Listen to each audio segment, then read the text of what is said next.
पूज्य गुरुदेव, आज से एक वर्ष पूर्व आज के ही दिन आपसे एकांतिक वार्तालाप में आपका दिव्य दर्शन व सानिध्य प्राप्त हुआ। उसके बाद जीवन में काफी सुधार भी आया और व्यसनों से मेरे को मुक्ति मिली। शराब, मांस आदि मैंने छोड़ दिया और राधा नाम जप करने लगा। गुरुदेव, आपका दास एक कपड़े का दुकानदार है। आपके कहे अनुसार हिसाब में एक दाम में विक्रय करते हैं, लेकिन हमें कपड़ा बेचने के लिए काफी प्रलोभन एवं लुभावनी बातें करनी पड़ती हैं। ऐसे में हमसे कोई त्रुटि तो नहीं हो रही? किसका प्रश्न? हाँ, नहीं, अपने सामान को बेचने के लिए प्रशंसा तो करनी है, पर हमको घटिया सामान नहीं देनी और झूठ नहीं बोलना। जैसे कोई भी सामान है तो खरीदने वाला जानता है कि ये मुनाफा लेके ही बेच रहा है, और सबको ही जानता है कि दुकानदार का मतलब है कि वो अपना घर परिवार इसी से चला रहा है। बिजली खर्चा है, नौकर का खर्चा है, घर परिवार का खर्चा है, तो लेने ही इसी बात के लिए गया है। वो ऐसा नहीं कोई जानता है कि बिल्कुल जो खरीद के लाया उसी दाम में दे देगा। तो जैसे कुछ लोग इसे झूठ बोलते हैं कि भाई हम आपके लिए कह रहे हैं, बिल्कुल नहीं बच रहा है, ऐसे बोलते हैं लोग, कसम से बिल्कुल नहीं बच रहा। ये सब नाटकबाजी करने। वस्त्र बहुत बढ़िया हो, उसकी कीमत फिक्स हो।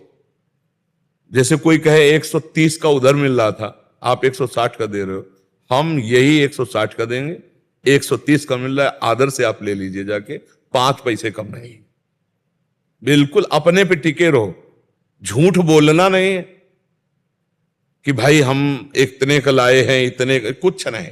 सीधी बात है, अच्छा कपड़ा रखो, अच्छी क्वालिटी का रखो, जैसी जैसी क्वालिटी है उसके अनुसार उसका दाम अपना मुनाफा लगाकर फिक्स कर लो कि इसका अधिक से अधिक मुनाफा 20 रुपया, तो हम 20 रुपया का मुनाफा ले रहे। बताने की जरूरत नहीं, उसको बोल दिया। इसमें कोई हानि नहीं। अपनी वस्तु बेचने वाला प्रशंसा करता है अपनी वस्तु की, पर उसको झूठ प्रशंसा न करे। जितनी क्वालिटी का है, जितने दाम का है, उससे हम प्लस करके अपना मुनाफा करके बेच रहे हैं, उसी के हिसाब से प्रशंसा कर रहे हैं। अब घटिया माल को अच्छा माल बता करके हमें नहीं देना है। ये 40 रुपया मीटर का, ये 180 रुपया मीटर का है, इससे कई गुना बढ़कर इसका सूत मजबूत है, ये इससे कमजोर है, तभी 40 रुपया मीटर है, तभी 180 रुपया। बिल्कुल झूठ का। तुम सत्य में फिक्स दाम पर अच्छी वस्तुएं दो, जो अच्छे लोग हैं वो समझ जाएंगे इस दुकान में मूल भाव होने वाली बात नहीं, यहाँ फिक्स बिल्कुल अपने आप। और सबसे बढ़िया बात है कि धर्म से यदि आपको 500 रुपया मिल रहे हैं तो आपको सुख शांति मिलेगी, आपके परिवार में दिमाग की उलझने नहीं रहेगी, दिमाग से स्वस्थ रहेंगे। अगर धर्म से कमा के ले जाओगे तो परिवार में ही दिमाग की उलझन बढ़ जाएगी, दिमाग से अस्वस्थ हो जाएंगे लोग। अस्वस्थ दिमाग का मतलब भाई भाई में लड़ाई, पति पत्नी में लड़ाई, माता पिता के प्रति अभद्र व्यवहार, ये सब दिमाग के बीमार लोग हैं।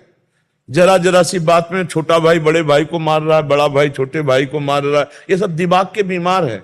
यार उसी माँ के गर्भ से पैदा हुई है, अगर छोटी मोटी वस्तु उसके हिस्से में चली जाती है तो कोई बात नहीं, मेरा बड़ा है पिता की तुल्य है, या मेरा छोटा है पुत्र के तुल्य, खाओ पियो मौज करो यार, उसमें क्या लड़ाई झगड़ा। लेकिन दिमाग के बीमार लोग छोटी छोटी वस्तु में, छोटी छोटी जगह में अपने भाइयों की हत्या तक कर डालते हैं। आप तो समाज में सब देख ही रहे। तो जो अधर्म की कमाई है वो इस तरह से हमें पीड़ा पहुंचाती है। धर्म की कमाई में शांति रहती है, सुख रहता है, भगवान का भरोसा रहता है, और परिवार उन्नतशील होगा, दीपक की तरह जलेगा लेकिन बहुत काल तक। और ये अधर्मी लोग जो है ये हाइलोजन की तरह बढ़ेंगे लेकिन फ्यूज हो जाएंगे। घूस लेकर के, नाना प्रकार के अधर्म आचरण करके, दूसरों की हिंसा करके जो पैसा कमाया जाता है ना, वो बहुत जल्दी विनाशकारी खेल में होता। पूरा परिवार का परिवार गाड़ी में ही भुन जाते हैं, एक्सीडेंट में ही। ये समझो ये कर्मों का फल है। तो हम ज्यादा प्रलोभन में न पड़े, उचित मूल्य और निश्चित मूल्य और पवित्र आचरण, और भगवान का नाम जब तो देनहार कोई और है, कहां से वो दे देगा तुम पक्का आनंदित हो जाओगे। पक्का जान लो कि वो जब देता है तो कैसे वो बनाता है आप जान नहीं पाओगे। उन्हें लाखों कमाई जो है वो बीमारी में ही चली जाती है, वो टेंशने में चली जाती है। सब व्यवस्था है, और बैर विरोध अशांति, अगर पति पत्नी में ही अशांति है, अब क्या जीवन, क्या जीवन है। घर में गए सब व्यवस्था ठीक, लड़का बच्चा ठीक, तो एक शीतलता, घर में गए घोर अशांति, घर जाने का मन न हो तो क्या फायदा। तुम्हारा बहुत बड़ा मकान बना, बहुत बढ़िया गाड़ी खरीद लिए, सोने चांदी के आभूषण पहना दिए घर में, लेकिन शांति नहीं, तो किस बात। वो शांति बुद्धि की आएगी धर्म के पैसे से, मेहनत की कमाई से, जो धर्म के द्वारा वो शांति प्रदान। आजकल लोग बहुत जल्दी बड़े आदमी बनना चाहते हैं, और वो रास्ता शॉर्टकट अपनाते हैं बेईमानी वाला, तो फिर वो शॉर्टकट में नष्ट हो जाते हैं। ये भी बात समझो। भगवान का जो विधान है, अवश्य में भोक्तव्यम कृतम कर्म शुभाशुभम, धीरे से चलो, दीपक की तरह जलो, कुल परंपरा प्रकाश होता रहेगा, धर्म पूर्वक चलो। और अधर्म से चलने पे शांति नहीं है। अपनी वस्तु को बताने के लिए प्रशंसा की ही जाती है, लेकिन इतनी असत प्रशंसा ना करे जो बिल्कुल ना हो। हाँ, कुछ तो प्रशंसा की जाती, तभी तो सामने वाला खरीदेगा, क्योंकि अपना व्यापार में तो हम असत्य ज्यादा ना बोले। ज्यादा का मतलब कि बिल्कुल घटिया वस्तु है, उसको हम बढ़िया करके बड़े पैसों में बेच रहे हैं, तो भगवान को देखता रहे कि भगवान देख रहे हैं मुझे। कुछ परसेंट में मुनाफा लेना सबको ही जानता है, दुकानदार का ये धर्म है, क्योंकि वो कैसे चलाएगा? रात दिन तुम्हारा नौकर थोड़ी, परिवार का पोषण करना, हर व्यवस्था करना उसी से होता है, उसके लिए नहीं। व्यापार बना ही है, मुनाफे के लिए व्यापार बना ही है, लाभ लेकर वस्तुओं को बेचना ये धर्म है। आज तक कहीं ऐसा नहीं पाया गया कि जितने खरीद के लाए उतने का दे दो, ये व्यापार का धर्म, ऐसा नहीं। व्यापार धर्म ही है कुछ परसेंट में मुनाफा लेकर दूसरों को बेचना, वो सत्य विषय है, तो उस विषय में कोई झूठ नहीं है। पर बहुत, अब जैसे स्वर्ण की वस्तु को नकली करके और असली स्वर्ण बताकर धोखे में डाल दें तो फिर वो दुर्गति को प्राप्त हो। मतलब एकदम घटिया वस्तु को एकदम बढ़िया करके, ऐसा नहीं। उचित दाम, उचित मुनाफा और उचित प्रशंसा, क्योंकि बहुत झूठ बोलने से लाभ नहीं मिलता है। जो झूठ बोलता है उसका स्वभाव बन जाता है झूठ बोलना, और नहीं असत्य सम पातक पुंजा, झूठ के बराबर पाप नहीं। क्या लेना देना क्या है? लोग बहुत आजकल झूठे ही बोलने लगे, झूठ बराबर पाप नहीं, ये कई जगह पाया गया है। नहीं असत्य सम पातक पुंजा, सांच बराबर तप नहीं, झूठ बराबर पाप, जाके हृदय सांच है ताके हृदय आप, जगह जगह महापुरुषों ने कहा है।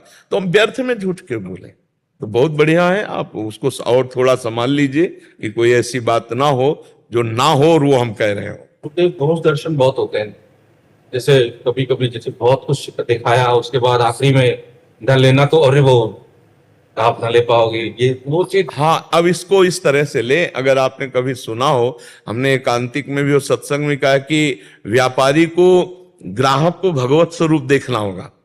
मेरे भगवान आए, तो अगर थोड़ी देर वो आपसे सब देखा हो, इसके बाद चल दिया, और अगर आप ये माने कि मेरे प्रभु इतनी सेवा ले ली, चवन्नी का मुनाफा तो दिया, नहीं तो मुनाफा देने वाले तो आप हो, सेवा मेरी व्यर्थ नहीं जाएगी, क्योंकि मैंने भगवान मान के आपको ये समय दिया, ये सेवा की, तो आपको आनंद आएगा।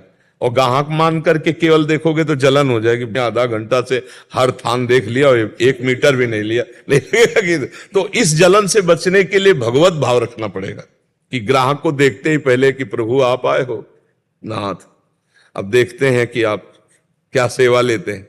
हो सकता है आधा घंटे, दुकानों में नहीं आते ऐसे लोग, तो अपनी सावधानी रखनी है और अपना भगवत भाव रखना है। अपने को क्लेश ना होने पावे, संतुष्टा येनवा, मन को यदि संतुष्ट कर पाओ तो ये सबसे बड़ी साधना है कि मन जलने ना पावे। तो ये जो जलन है भगवत भाव से मिट सकती है यदि आप रखो कि भगवत भाव है। जैसे हम आपसे बात कर रहे हैं तो भगवत भाव से कर रहे हैं, अभी यहां से हटेंगे और एक क्षण में सब डिलीट कर देंगे कि मेरे भगवान इतने इतने रूपों में आए, ऐसी ऐसी बात की, ऐसी, हे भगवान ये सब आपको समर्पित, और खत्म हमारा चिंतन शुरू। अगर व्यक्ति संबंध से चिंतन करे तब आएगा कि वो व्यक्ति अनुकूल बोल रहा था, वो प्रतिकूल बोल रहा था, वो तो बहुत ही दुष्ट था, बहुत ही उद्दंड था, अब फंस गया चिंतन, अब वो जलेगा, अशांत होगा। ये कला सीखनी है। संतों के पास जाते हैं संसार से युद्ध करके जीतने के लिए, काम क्रोध लोभ मोह मद मत्सर। अब ये जैसे वृत्ति है, अब ये कितनी जला सकती है, क्योंकि 10 गांव कैसे आ सकते हैं कि 1 मीटर भी ना खरीदें और आपको 10 बार दिखाना पड़ेगा, फिर आप बैठे जलोगे। नहीं, प्रभु की ऐसी ही इच्छा है। देनहार तो वो कहीं से भी देंगे, और निश्चित समझो जिसको भरोसा प्रभु का है माला माल हो जाएगा। एक दिन हो जाएगा, पक्का विश्वास करो। सुदामा जी को एक दिन द्वारिकापुरी बन गई, खाने को भी नहीं मिलता था भिक्षा में, एक दिन द्वारिकापुरी बन गई। इसलिए विभीषण जी को रावण ने भगा दिया था, कोई आश्रय नहीं था, और लंकाधिपति बना दिया और परम सुख प्रदान किया। भगवान की शरण में आज तक जो गया वो कोई ऐसा नहीं आप उदाहरण दे सकते कि वो सदैव ही दुखी रहा हो। हाँ, प्रारंभ या मध्य, लेकिन विश्राम परम सुख में हुआ है।